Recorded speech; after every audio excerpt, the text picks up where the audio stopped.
Welcome back to U.S.S.G channel. My name is Anton Vieltsin. I'm a criminal defense attorney in the Southern District of California here in San Diego. Today we're going to look at a scenario where an individual is looking at both state and federal charges. And then we're going to determine based on the guidelines whether that individual's sentences should run concurrent, meaning at the same time, or consecutive, meaning that he should finish his federal sentence and then he will start a new sentence on the state charges.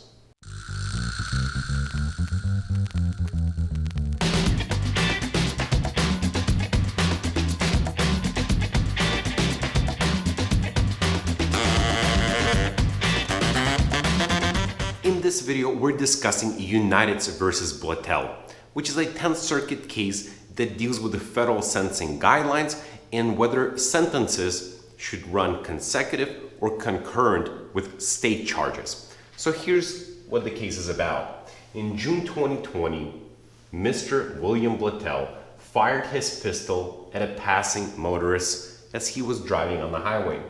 He then crossed state lines and led the police and the sheriffs on a high-speed chase.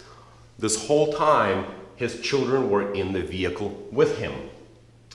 He then faced a number of charges. There were state charges from multiple states, in fact 2 states, and then a federal charge of being felon in possession of a firearm. Now he pled guilty to the federal charge first. He was then sentenced while the state charges were still pending. Here's something to remind you. When you're in federal court, the sentencing guidelines apply. And in those sentencing guidelines, there's a sentencing table. I will put this table right here on the left. On top, you will see criminal history categories 1 through 6. And on the left side, in the rows, those are your offense levels. So we're talking about columns, we're looking at the criminal history, your past. And in the rows, we're looking at this crime, the one you're charged with. The higher the offense level, the higher the criminal history category, the intersection of those two give months of custody time. Now, the federal judge does not have to follow the sentencing guidelines. The guidelines are now only advisory, not mandatory. But the judge should first calculate the sentencing guidelines, and then he can deviate either higher or lower than what the sentencing guidelines say. Now, typically, it is better to plead guilty and be sentenced on federal charges first, because if you plead guilty to state charges, you will be getting more criminal history points and potentially jumping criminal history categories. And remember, the higher your category, the more time you're facing. So typically speaking, in most situations, I suggest to my clients to take care of the federal case first and then move on to state charges if there are multiple charges. So in this case, the federal sentencing judge, the district judge, sentenced Mr. Blattell to 110 months of custody. But here's how he divided the custody time.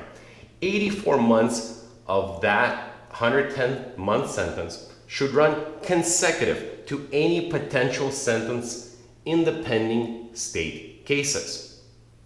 Now, when we say consecutive, that means to follow the federal sentence, meaning that Mr. Blattell will first go to federal prison, do 84 months, and then from that point on, he will then be transferred to state custody and do whatever time that the state judge sentenced Mr. Blattell to. Now, 26 months would then be run concurrent at the same time, meaning that even though Mr. Blattell would be in federal custody, 26 months of those will be run at the same time, so he will be getting credit in both state and federal, towards state and federal sentence. Here were the reasons that the district judge said.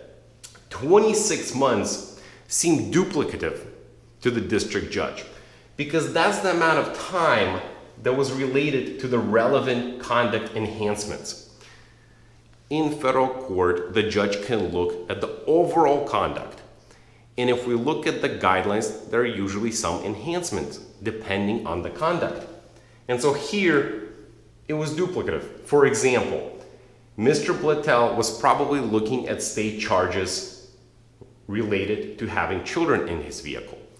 And there's also an enhancement for having that child in your vehicle in federal court as well. And so because of those charges or relevant conduct being duplicative, the district judge made a decision that the 26 months would run concurrent or at the same time. But here's what the guidelines say. When we look at section 5G 1.3c, here's what that section tells us. If a state term of imprisonment is anticipated to result from another offense that is relevant conduct to the instant offense of conviction under provision subsection A1, A2, A3 of section 1B 1.3, which is the section in the federal sentencing guidelines dealing with relevant conduct, the sentence for the instant offense shall be imposed to run concurrently to the anticipated term of imprisonment. Meaning that 5G 1.3 explicitly tells the district court that the entire federal sentence should run concurrent to any state sentence.